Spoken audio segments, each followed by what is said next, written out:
Hi, Mark Diaz here for 2danimation101.com. In this lesson, I'm gonna show you a quick little trick you can use to improve your animation. It's one of the principles of animation. The animation actually is the principle of squash and stretch. This principle is one, I'm not gonna go into a lot of detail, but just globally, like in high level, this principle is one of the elements that makes your animations look cartoony. It's the element that makes it fun to watch. It makes it more entertaining, more appealing, and more in general, more interesting to watch. The principle, in basic terms, is this. When a mass of an element increases in height, you make it narrower. When the mass decreases in height, you make it wider. And for a character, when you make it taller, you make it slimmer. And when you make it smaller, it becomes wider. Now, why would you change the size of your character? Simple answer, to make it cartoony when he's doing movements. Let's check the last exercise with it. In the last exercise, we got a good timing animation for Philip being proud of himself, right? Pointing to himself. There's no squash and stretch here. Well, we make him more proud if we add a little bit of squash and stretch. Look, the difference is very subtle, but if we compare them, which of the two versions show a character feeling more proud about himself? The one on the left or on the right? On the right, right? Why? Because the animation is a bit more exaggerated. The character has squash and stretch applied to the animation. And now I'm going to show you how to do this in the tutorial.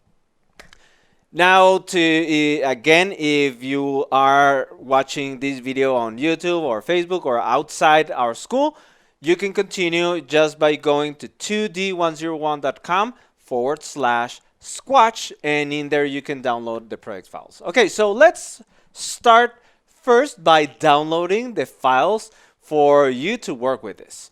And the link to download the files are just below this video. Pause this video, download, make sure everything is where it's supposed to be, and then you can follow along.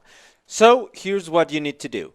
After you download, you're gonna get these two folders, these files.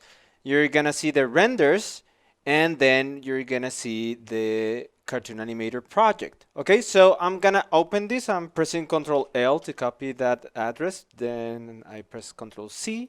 And then I go to Cartoon Animator, open, and then I paste the direction there. And then let's open Squash, Stretch, Start.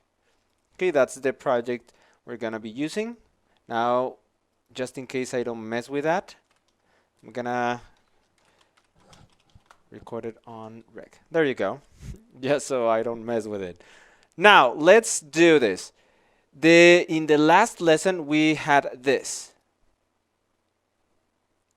Right? Now the way to apply squash and stretch to this character is like using the transform, okay? We're not gonna be messing with the bones or any animation we did. We're only going to be transforming this character like this, making him smaller and at the same time wider.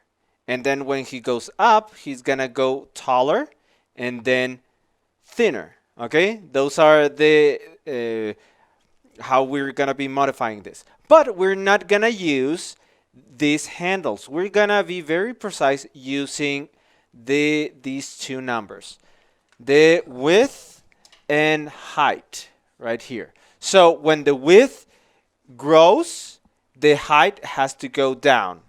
The same when the width goes down, the height has to go up.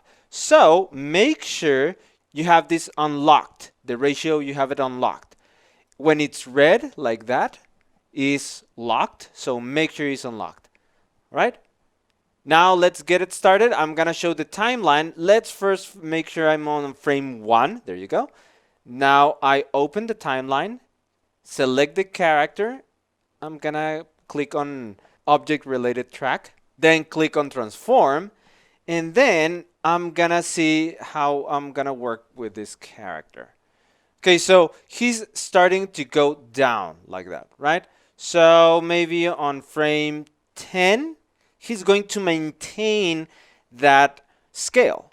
So I just double click here, double click, and then I go to frame, let's say he goes down a little bit.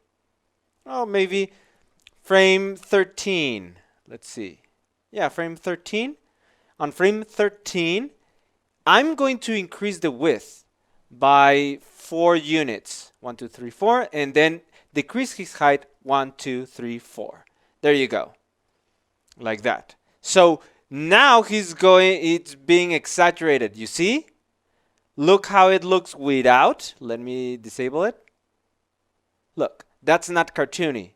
And if I press Ctrl Z to show it, now this is a little bit more cartoony.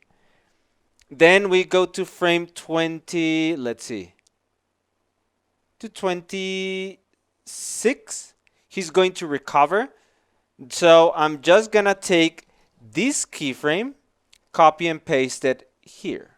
All right? Just select it, copy, and go to frame, what was it? 26, paste. So he goes down and then he recovers his size. Then on frame, let's see, when he goes all the way up, it's gonna be frame 34.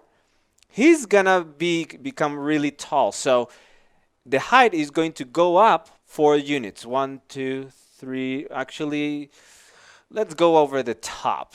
It's gonna increase 6 units. And then I'm gonna decrease the same amount on the width. 1, 2, 3, 4, 5, 6. Now this is squash and stretch. He's stretching. You see, this is a lot of exaggeration. He's going down and then whoops, he goes up. That adds a lot of cartoony motion. Then he goes down when he lands in this position. He's going to get smaller. So let's go to 100.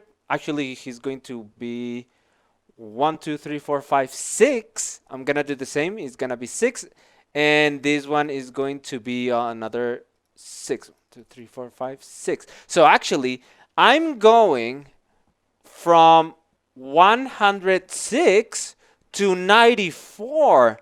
That is 12 units. Okay, so that is going to be a lot of exaggeration. Look, he goes up and then boom.